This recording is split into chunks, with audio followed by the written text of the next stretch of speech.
मेरे अजीज़ दोस्तों, आपके अपने YouTube चैनल मनीषा एकेडमी में बहुत बहुत स्वागत है।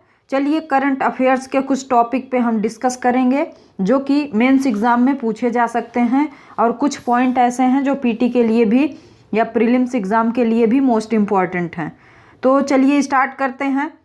ये जो पहला टॉपिक हमारा है, ये न्यायिक प्रक्रियाओं में कृत्रिम बुद्धिमत्ता किस प्रकार यूज की जा रही है, इससे संबंधित है। संसद के 2022 के बजट सत्र के दौरान कानून मंत्री किरेन रिजिजू ने कहा कि 2015 से संचालित ई कोर्ट परियोजनाओं के चरण 2 को लागू करते समय न्याय वितरण प्रणाली की दक्षता बढ़ाने के लिए मशीन लर्निंग, जिसको ML भी कहा जाता है, और आर्टिफिशियल इंटेलिजेंस, जिसको AI भी कहा जाता है, कि नई अत्याधुनिक तकनीकों को अपनाने की आवश्यकता महसूस की गई थी। न्यायिक क्षेत्र में AI के उपयोग का पता लगाने के लिए भारत के सर्वोच्च न्यायालय ने आर्टिफिशियल इंटेलिजेंस कमेटी का गठन किया है, जिसने मुख्य रूप से न्यायिक दस्तावेजों के अनुवाद, कानूनी अनुसंधान सहायता, प्रक्रिया स्वचालन में AI तकनीक के अनुप्रयोग की पहचान की है। कई कानूनी फर्में अब न्यायिक मिसालों पर त्वरित संदर्भ के लिए नई तकनीकों को आजमाने के लिए इच्छुक हैं और ऐसे ही कानूनी मुद्दों वाले मामलों पर घोषणाएं करती हैं। मुंबई स्थित रिवरस एक कानूनी तकनीक फर्म ने ML एप्लीकेशन विकसित किए हैं जो मामलों को ट्रोप्स को समझते हैं और ऐसे मामलों को पार्स करते हैं जो कंटेंट में समान होते हैं। बहुत कुछ एक मानव विशेषज्ञ की तरह एक अंश में समय में काम करते हैं। कोविड-19 महामारी के दौरान ई-फाइलिंग के लिए प्रौद्योगिकी के उपयोग और आभासी सुनवाई में नाटकीय वृद्धि देखी गई है। 2020 में लॉकडाउन की शुरुआत से लेकर इस साल 8 जनवरी तक भारत का सर्वोच्च न्यायालय 1,81,909 वर्चुअल सुनवाई करके एक वैश्विक नेता के रूप में उभरा है। लेकिन भारत के कानूनी क्षेत्र में ML का उपयोग अब तक बैक एंड कार्य को स्वचालित करने तक सीमित है और अभी भी न्यायपालिका के लिए निर्णय लेने के उपकरण के रूप में उपयोग किए जाने से बहुत लंबा रास्ता तय करना है। सुवास एक भाषा शिक्षण एप्लीकेशन है जिसका उपयोग निर्णयों का अनुवाद करने के लिए किया जा रहा है, और या सुपैक जो एक कानूनी संक्षिप्त मसौदा तैयार कर सकता है जिसमें ML आधारित अनुप्रयोगों को शामिल करने के एक भाग के रूप में भारतीय न्यायपालिका में की जा रही पहल शामिल है। तो ये इम्पॉर्टेंट टॉपिक था। न्यायिक प्रक्रिया में, न्यायिक प्रणाली में इंटेलिजेंस आर्टिफिशियल कैसे यूज होगा, इसकी क्या भूमिका रही है, कितना अभी तक यूज हो रहा है, वो सब बताया गया। अगला टॉपिक है दीपक धर। तो दीपक धर के बारे में देखते हैं, ये कौन है, अभी चर्चा में क्यों है। Indian institute of science education and research Pune के भौतिक विज्ञानी दीपक धर को international union of pure and applied physics के सांख्यिकी भौतिकी आयोग द्वारा सम्मानित बोल्ट्जमैन पदक के लिए चुना गया है। उन्हें इस पुरस्कार के लिए सांख्यिकी भौतिक के क्षेत्र में उनके योगदान के लिए चुना गया है, जिसमें अव्यवस्थित चुंबकीय प्रणालियों में सार्वभौमिक लंबे समय तक छूट पर कोलेशन और क्लस्टर काउंटिंग समस्याओं में सटीक समाधान और फ्रैक्टल के वर्ण क्रमीय आयाम की परिभाषा शामिल है। वह इस पुरस्कार को जीतने वाले पहले भारतीय बने हैं, जिसकी शुरुआत 1975 में नोबेल पुरस्कार विजेता 1982 केजी विल्स ने पहले प्राप्त करता थे। ये कहा जा रहा है कि इसमें ये 1982 में ये पहले प्राप्त करता थे, अभी इनको मिला है। वह अमेरिकी वैज्ञानिक जॉन जे हॉपफील्ड के साथ मंच साझा करते हैं, जो एक सहयोगी तंत्रिका नेटवर्क के आविष्कार के लिए जाने जाते हैं, जिसे अब उनके नाम पर रखा गया है।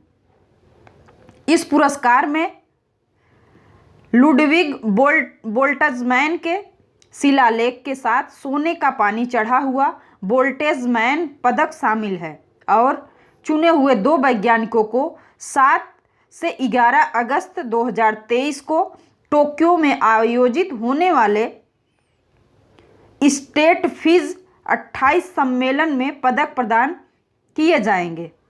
सांख्यिकी भौतिकी के क्षेत्र में उत्कृष्ट उपलब्धियों का सम्मान करने वाला यह पदक पिछले 47 वर्षों में 3 साल में एक बार 1 या 2 व्यक्तियों को दिया जाता है। ये मोस्ट इम्पॉर्टेंट है कि 47 वर्षों से दिया जा रहा है ये, और 3 साल में एक बार ये पदक 1 या 2 व्यक्तियों को दिया जाता है सिर्फ। यह एक व्यक्ति को केवल एक बार और इस शर्त पर दिया जाता है कि उस व्यक्ति ने अब तक नोबेल पुरस्कार नहीं जीता हो। तो ये एक शर्त भी है कि ये दोबारा नहीं प्राप्त करेंगे, और जिसे नोबेल पुरस्कार प्राप्त है उसको भी ये नहीं दिया जाएगा। तो ये रहा टॉपिक हमारा। अगला टॉपिक है रूस यूक्रेन युद्ध में प्रयुक्त हथियार। तो रूस यूक्रेन युद्ध में कौन सा हथियार प्रयोग किया जा रहा है, इसके बारे में देख लेते हैं। यहाँ यूक्रेन के रूसी आक्रमण में इस्तेमाल किए जा रहे कुछ हथियारों पर एक नज़र है, या नज़र डाल लेते हैं कि कौन कौन से हथियार यूज हो रहे हैं। रूसी सेना ने युद्धक विमानों और कैलिबर क्रूज मिसाइलों का इस्तेमाल पूरे देश में सुविधाओं को हिट करने के लिए किया है। प्रमुख ठिकानों पर निशाना साधने के लिए रूसी सेना ने इस्कंदर मिसाइलों का भी इस्तेमाल किया है, जिसकी मारक क्षमता 500 किलोमीटर तक है।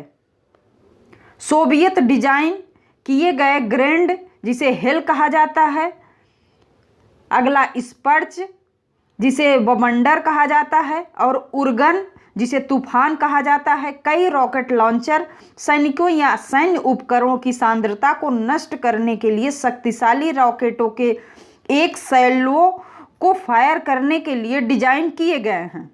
रूसी सेना के पास सोवियत डिजाइन की कई शक्तिशाली तोपखाने इकाइयां भी हैं, जिन्हें विचित्र रूप से फूलों के नाम पर रखा गया था, जैसे कि स्वचालित 203 मिमी पियोनी और 152 मिमी।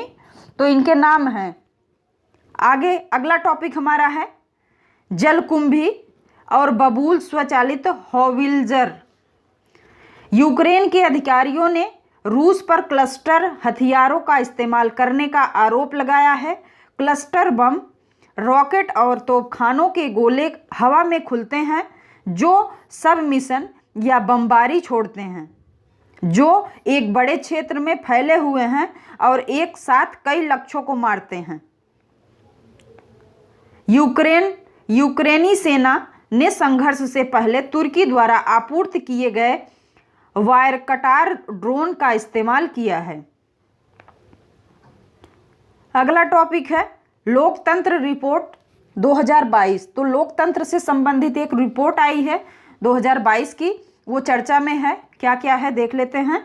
स्वीडन के गोथेनबर्ग विश्वविद्यालय में वीडेम संस्थान द्वारा अपनी वार्षिक लोकतंत्र रिपोर्ट के साथ सामने आया है। ये वीडेम एक संस्थान है, इसके द्वारा ये निकाली जाती है। इस अध्ययन का शीर्षक डेमोक्रेसी रिपोर्ट 2022 है। ऑटोक्रेटाइजेशन चेंजिंग नेचर इसकी थीम है। रिपोर्ट देशों को लिबरल डेमोक्रेटिक इंडेक्स, जिसको LDI भी कहा जाता है, में उनके स्कोर के आधार पर 4 शासन प्रकारों में वर्गीकृत करती है। पहला लिबरल डेमोक्रेसी, दूसरा इलेक्टोरल डेमोक्रेसी, तीसरा इलेक्टोरल ऑटोक्रेसी और चौथा है क्लोज्ड ऑटोक्रेसी।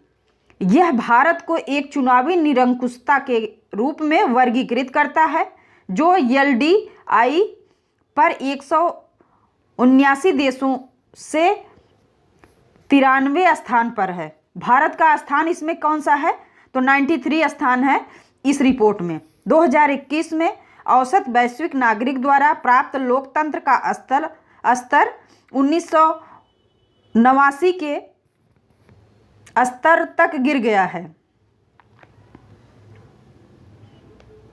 पिछले कुछ वर्षों में शीत युद्ध के बाद की अवधि के लोकतांत्रिक लाभ तेजी से घट रहे हैं। दोगुने से अधिक देश 32 निरंकुशीकरण के दौर से गुजर रहे हैं, जैसा कि लोकतंत्रीकरण 15 के रूप में देखा जा रहा है। यह देखते हुए कि भारत दुनिया के शीर्ष 10 निरंकुश में से एक है। वीडेम लोकतंत्र की विविधताएं। रिपोर्ट भारत को एक लोकतंत्र के बजाय एक निरंकुशता, चुनावी निरंकुशता के रूप में वर्गीकृत करती है। इस रिपोर्ट में अगर आप देख रहे हैं तो ये भारत को, जो कि पूर्ण लोकतंत्र है, लोकतांत्रिक देश है, उसको ये चुनावी निरंकुशता या निरंकुशता जैसे शब्दों का प्रयोग किया गया है इस रिपोर्ट में भारत के लोकतंत्र के लिए। इसे उदार लोकतंत्र सूचकांक में 179 देशों में 93 स्थान दिया गया है, जो कि अभी ऊपर बात की गई है इसकी। निरंकुशता के सबसे बड़े चालकों में से एक विषाक्त ध्रुवीकरण है। जो निरंकुशता की बात की गई है, इसका विशाल जो चलाने वाला है, जो इसको निरंकुशता की तरफ बढ़ाने वाला है, वो क्या है? विषाक्त ध्रुवीकरण है, जो 40 देशों में प्रमुख प्रवृत्ति है, जबकि 5 देशों ने, जो कि 2011 में बढ़ते ध्रुवीकरण को दिखाया था। तो ये रहे कुछ महत्वपूर्ण टॉपिक करंट अफेयर्स के, जो कि अभी हाल ही में चर्चा में है। हमें उम्मीद है आप लोगों को जरूर पसंद आया होगा। यदि पसंद आया हो तो वीडियो को लाइक, चैनल को सब्सक्राइब, कमेंट करना ना भूलें। बहुत बहुत धन्यवाद। मिलते हैं अगले वीडियो में।